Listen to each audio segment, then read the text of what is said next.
Namaskar, welcome back to the Saffron Box.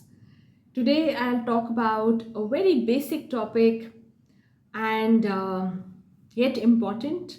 I'll talk about one of the luminaries, one of the Prakash Grahas, that is the sun. So we all know that sun and moon are the Prakash Grahas or the luminaries in our charts in Vedic Jyotish, right? So the sun is the giver of life. It is the natural Atma Karaka, signifies the soul, and it is the source of all life. It is the source of light also. So, and same happens with moon. Moon is also a luminary. It is also shining, and the sun and moon together, their interplay together is what gives rise to the tithi, to the weekday, to the nakshatra, yog, karan, all that, which is formed and which we see in our birth charts, right? So that is very important to see. The entire panchang as such, the ephemeris, is actually an interplay of sun and moon, the sun and moon's energies together, their distance from each other, how are they positioned with respect to each other, and that is how all the other planets also start behaving, right? So understanding sun and moon is very important. So in this video I'll be talking about sun. In the next video following this one, I'll be talking about the moon. And I found it very relevant, very important to talk about sun, because a lot of times I've seen that people talk about so many deep things, divisional charts, and so many combinations, yogas, and everything, but they just overlook a very basic component of their charts, that is the energy or the placement of sun and the moon. If these two planets, if these two grahas are not well positioned, then there's an inherent weakness in the chart, needless to say. And how so? I'll prove it otherwise also. See, sun is the father. We take sun as the father in Vedic Jyotish, and we take moon as the mother. So, how are you born? You're born when your father and mother, you can't be born without your father and mother, right? They are that important. Your parents are so important. So, sun is the father figure, moon is the mother figure. And sun talks about your lineage, talks about your forefathers, talks about your ancestors, your life's purpose also. That is why understanding the position of sun in your chart is so important, right? Also, since I'm talking about sun, I'll also describe how does sun look like. So when we talk about Vedic Jyotish, sun is the first of the Navgrahas. We always take sun as the first planet, and sun is seen as a male figure who is on a chariot driven by 7 horses, right? So male figure, a honey colored complexion, and a chariot with 7 horses.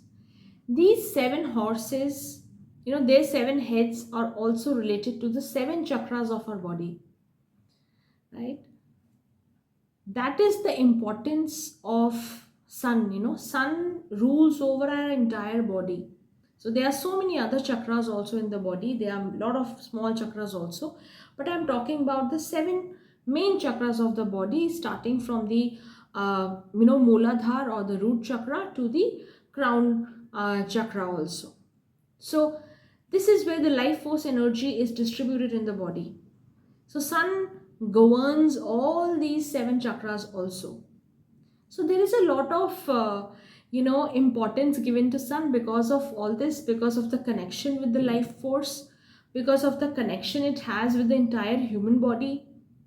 And talking about the human body, the right side of our body is the sun's side, the Pingala nadi, which the sun rules over, and the left is the Ida nadi, which the moon rules over. So the right side is the Shiva energy in very simple terms, and the left side is the Shakti. So Shiva and Shakti, when they come together, the Ida and the Pingala, when they come together, they form the Sushmana nadi. So how does, how do you breathe? How does a breath work go on? How is the pranic energy in you? That is governed by these two main nadis, Zira and Pingla. So Pingla is the sun dominance, right? So that is how important sun is. Sri Ram, Lord Sri Ram was also a Suryavanshi, was taken as the follower of sun, coming from the sun lineage or the solar dynasty, so to say, right? And sun does have its connection with Saturn also. I'm sure a lot of you know about it, that Saturn is the son of sun. So Shani or Saturn is called the Surya Putra. There's a story behind it. Someday I'll put it in the community section, or maybe I'll make some content about it as well. So when Surya and Chaya got together, that is the second wife or the shadow wife, which Sun's wife Sanjana had placed instead of her. That is when Shani was born, right? So Shani is also taken as the son of sun. So here a lot of characteristics which Shani has, that is Saturn has, and Sun has, are very common. Like sun is very regular in terms of how it rises, how it sets. Sun is the life giver, so sun cannot go off duty, right? So it has to rise, it has to set, it has to give uh, the energy or the heat, the light to everybody alike, whether you are a billionaire or a pauper on the street. Everybody gets equal sunlight, gets equal heat, right? So there's no discrimination which sun does. And the same is with Saturn also. For Saturn, everybody is alike. For Saturn, your karmas are more important. So Saturn doesn't bother whether you are the billionaire but multi-billionaire, or you are a pauper on the street, or you are whatever you are, whatever living being you are. As long as you are doing the work which you're doing, Saturn looks after you. So there's a lot of similarity, though Sun and Saturn are taken as the bitterest enemies in Vedic Jyotish, in your birth chart also. So but that is, that those are advanced things to talk about. But as such, the father and the son have a lot of very, lot of common characteristics also. That's what my perspective is, right? So there are a lot of commonalities between the two. They both like discipline. Sun is strict, and so is Saturn. Sun is taken as the strict father. Sun is taken as a separative planet or a krur graha. So we take Saturn, Rahu, Mars also as the malefic planets. We also take Sun as malefic planet, because Sun is seen as a strict disciplinarian. If you have a strict father who doesn't let you do anything wrong, who's not lenient with you, that kind of an image matches with Sun. With Saturn, again, Saturn is somebody who's watching over your karma. So Saturn waits, lets you do whatever you're doing, and then rewards you, good or bad, right? So that is the similarity which I see between the father and the son, between Sun and Saturn. Now coming to what kind of qualities Sun gives us. So, or rather, what does Sun signify? So Sun signifies your overall health, your father figure, your forefathers, the lineage you're coming from, your immunity, the power, the name and fame, the authority which you finally land up in life with. That is governed by Sun. Anything which is related to the government, or anything which has to do with royalty or royal favors, so to say, these days we call it the government. Earlier it used to be called royalty. So all that is governed by the Sun. So government connections, government authorities, your position in the government, or any favor or anything which you derive from the government is seen by the Sun, at the position of Sun. All the places of worship are also seen from Sun, right? So all the holy places we see from the Sun. The bones, the digestive fire, the spine is governed by other planets also, but sun also talks about the spine. Your vision, how clear do you see? Because sun is a luminary. Both the right eye is governed by sun and the left eye is governed by moon. So being the prakash grahas, how is your vision? What's your eyesight? How is it? That is also governed by sun. Your heart, any kind of heart issue is also governed by sun, right? So there are so many things, there are so many important things which the sun governs and how important it is in our lives. And it's very easy, even if you do not know somebody, or if you don't have somebody's chart, by interacting with somebody you can always figure out how the position of sun is it weak, is it afflicted. So very broadly you can always classify how that person's sun is placed. So a person with a good sun well placed in the chart will be dignified, will not dip their standards very easily, will not compromise on their moral values very easily.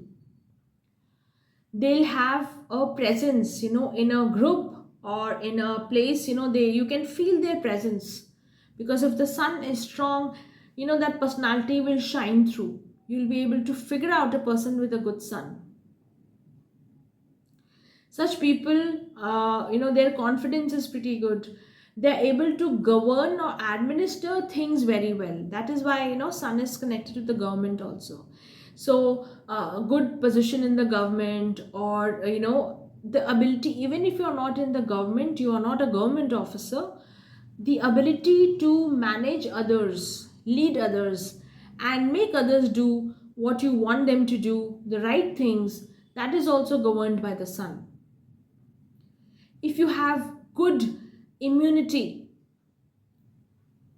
sun is strong in the chart, because sun talks about your immunity also, about your overall health and vitality also. So those people who keep falling sick with seasonal changes, we all fall sick with seasonal changes. Some kind of allergies can come once in a while, but you'll see a lot of people who are even with a slight change of weather, they fall sick, or their overall immunity is a little low compared to others. You can make out that the sun is weak. Sun is also your digestive energy, your digestive fire, the Jatragni which you have, right? That is why it is said that in our older systems, it is always said that you should eat when the sun is visible, eat when the sun is powerful. That is, eat from sunrise to sunset, don't eat after sunset, as per our natural ways, right? As our what our ancestors used to follow. That is when sun is strong. So when sun is strong, your Jatragni is also strong. You'll be able to digest the food which you've eaten, right? So of course, in these modern times, there are a lot of changes. A lot of us are not able to follow all this, and that is the major reason that so many diseases, new diseases, are also coming up, right? So if you want to stay healthy, if you want to stay vital, the sun's energy, the sun's ways have to be followed. A lot of things get sorted in your body, right? A lot of times also you'll see people being very underconfident. So speaking in front of a group of people, or facing an audience, stage fear, all these things are a sign of a weak sun. Heart diseases, sometimes there are heart diseases which run in the family, comes from grandfather to father to son. Heart diseases are also signified by the sun and the moon both. So here also we can take the role of sun as such. Sometimes you'll find people being very overconfident, very arrogant, not being able to handle what they've got. It goes on to their heads. That is also the sign of a weak sun. Arrogance, intolerance towards others, not being able to handle the success or the name and fame which you've got. that also shows a weak, or rather an afflicted sun here in this case, I would say. Or sometimes there are people who are very, very short tempered, right? So their ego comes first and they are not able to relate to what others are saying. So lack of empathy, lack of understanding of others can also talk about a weak sun, right? So it is important to understand the position of sun, what sun does in your chart. Do comment in the comment section, let me know where your sun is placed, and let me see, depending on the responses I get, I would also like to make another video on sun and talk about how the position of sun matters and what happens where sun aspects, right? So I'll make a video on that also. I'll try doing that.